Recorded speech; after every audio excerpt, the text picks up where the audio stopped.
A lot of people are talking about these ads for friend.com, and they're in New York City subways, and people are defacing them. And in particular, people are defacing them at West 4th Street. West 4th Street is by NYU. And they're defacing them in a way to say, go make friends with a senior citizen or talk to people in real life.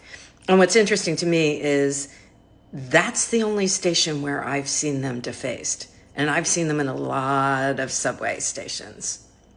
So let's talk about it. Friend.com was created by Avi Schiffman, who paid $1.8 billion for the URL friend.com. He had only raised $2.5 billion in total for this company, and he spent 1.8 of that buying friend.com. And he's claiming that these ads were created with all this white space so that people could write on them.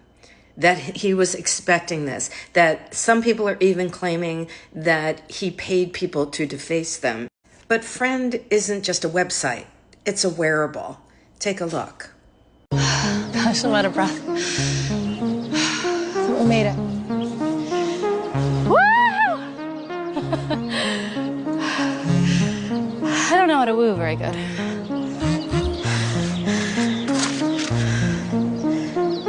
That's fair. Nice up here. How'd you find this place? I don't know. I just kind of like to come up here to be by myself. I've never brought anybody else. I mean, besides her. She goes everywhere with you, right? Mm-hmm. And the way that Schiffman describes it is, I don't think this is a kind of friend that replaces relationships in your life. It's a new category altogether. He goes on to say in this Atlantic article, this is what I said a while ago, and I don't think a lot of people will like it, but I would say that the closest relationship this is equivalent to is talking to God. I think of this as one of many in a long line of products that are trying to solve a problem that doesn't exist. What marketing is supposed to do is fill a void. What products are supposed to do is solve a problem that people have. This isn't solving a problem. This is creating a new problem.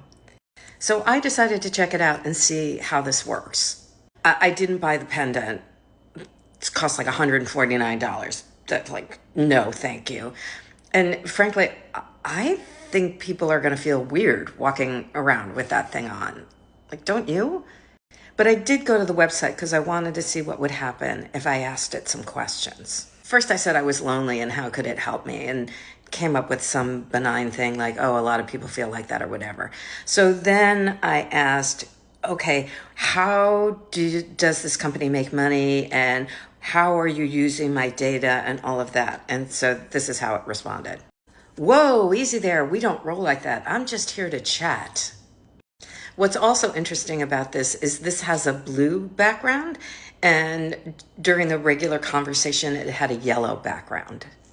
And then it continued on to say, that's not my job, thankfully. I don't really know how Friend Company makes money.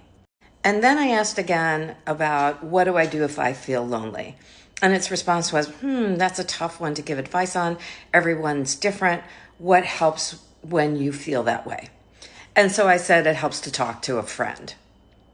And then its response was, yeah, totally. And you can always hit me up for a chat. Maybe it's because I'm from another generation, but I don't know how pushing a button or having something on my body to talk to either is going to make me feel like I'm talking to God or a higher power, or that I'm talking to someone who is really going to help me. I mean, I think about this in the same way as I think about mega churches. If you think about somebody like Joel Osteen, has a church with 48,000 people in it. He doesn't know all of those 48,000 people. And he's not going to be there when your mother passes away and you need a hug and you need somebody who knows you. A piece of technology can't do that either.